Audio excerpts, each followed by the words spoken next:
Well, I got 3 cases here of Kennedy half dollars, right, from the bank, and I want to make a video talking about it. Now, I'm going to do a separate video opening these. I'm going to make a long version and a short version because there's $1,500 here, which means there's 3,000 coins to look at.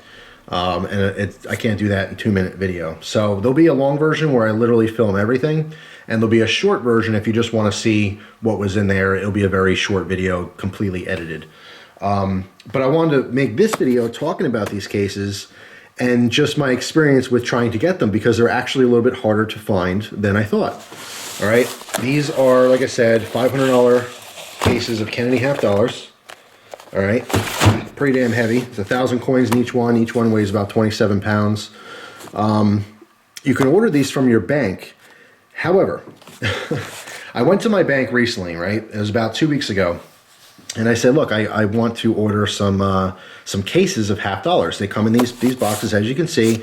There's holes in them because it's a quick visual inspection, and it says it right there. It says before opening, visually check that all 50 rolls are there. So you look through and you get a peek at the coins, right? This way, if it's not there, you don't open it, and you can send it back, whatever, and get a fresh case, I suppose. But I asked about these about 2 weeks ago at my bank, and the woman told me she could not order them. And I was actually kind of surprised because I want to do this video. I wanted to open them up and you know, share my experience with you guys. And if I find any silver in here, which I kind of feel is doubtful, I kind of think that the banks do filter through this stuff, but you just never know, right? It's worth a shot. Plus, it'd be interesting just for the silver people out there to see one of these cases and how it's packed and stuff, and you know, experience opening it with me. But I went there and I said, you know, I'd like to order 3 cases. And she says, you know, I'm real sorry, but I can't do that. And it kind of took me by surprise. I don't understand. Why can't you do that? And she explained to me that a lot of banks do, you know, they have accounts with businesses. And apparently, at least my bank, and my branch is a smaller branch. It's a very small bank. And it's kind of in the middle of town, and there's a lot of businesses around them. And basically, what she explained it to me is that they have a limitation on how many coins they can order, or how much money worth of coins. Like, for example, I don't know exactly what it is, but let's say every month they have $1,000 worth of coins they're allowed to order from their headquarters, right? They have to give businesses rolls of quarters and nickels and dimes and pennies, you know, but when you're talking about dozens of businesses and hundreds of dollars in change, it doesn't leave any left, basically, for customers. Like, if you're a customer and you want to walk in there and you want like 5 rolls of quarters, that's cool. But if you want to get $1,000 worth of change, it presents a problem at some banks. And that's what happened to me at my local branch, is that the bank was too small and they dealt with too many businesses that she just couldn't do it. And the manager did attempt a couple of times. Every Friday they make their orders, whatever, and she wanted to see if between the businesses, if there was money left over in order to get me at least 1 case, at least $500 worth, and she just couldn't. So she recommended that I went to different branches, and I did in fact branch out, no pun intended, and I went to you know, different locations that were somewhat close to me. It was kind of a pain, but obviously I had to stick with the same bank. I don't think offhand you can go to a bank that you don't have an account and order stuff like this. They really only do this for their customers. So, I mean, you know, I don't know for sure. Of course, you can ask. You can always try, right? But I'm pretty sure they only order this stuff for their customers, so you kind of have to have an account at the bank in order to be asking for stuff like this.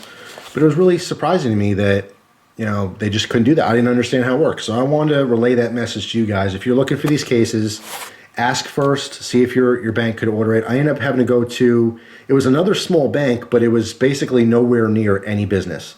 So they had very few business accounts, which means their allotted coin they were able to order was more opened up for their customers as opposed to the business customers, or business accounts rather. So hopefully it didn't seem too complex. All I'm saying is that not every bank is going to be able to order these for you. That's it. You might have to shop around. So it took me 2 weeks to find a bank that was reasonably close, so I could drive there and get this stuff. I wasn't going to waste a bunch of gas to go do this. But I was able to find a bank that was able to order these for me, and they were awesome. So anyway, I did finally get them, which is very nice. I'm actually going to open one up on camera here in this video so you can see how these are packed.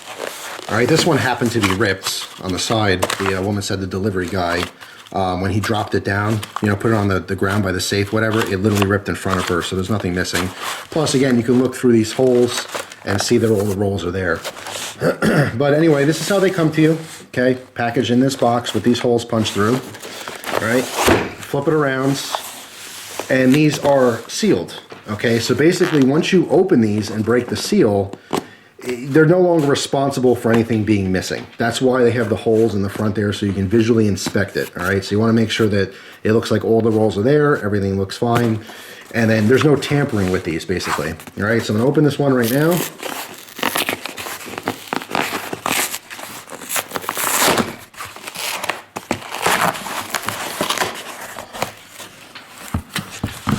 Okay, and obviously you could see our rolls. We have 1, 2, 3, 4, 5. 2, 4, 6, 8, 10. All right, so 10 rows of 5. And as we look at these, each one of these is $10 worth. So there's the math. That's $500 worth of coins, which is 1,000 coins per case. Okay, so I'm going to be doing a separate video, like I said. There are 2 versions of it, an unedited long version and a very edited short version, just in case you guys are interested but don't want to spend the time watching that long video. But I'm going to open every one of these and see if there's any silver in these rolls. Okay, like I said, I'm kind of doubtful. I kind of feel like your best bet of finding silver is if you go to the bank and some old lady just dropped off a bunch of it to trade in for dollars or something, or someone, you know, found grandma and grandpa's, you know, change jar or something like that. A lot of people are privy to the fact that there are silver in these coins and that their value is a lot more than their face value. All right, so even with silver being down like it is, it's 10 times as much, you know, worth in silver if you do happen to find them. So that's it for this one, guys. Post down in the comments below if you've ordered these cases before. What was your experience? Were they hard to get? Did you find any silver in it? People are interested to know. Occasionally I will get a message about this and people asking to get one of these cases and open it. And so I finally am. Thanks for watching. Hope you guys have a great day, and I'll see you soon. Take care.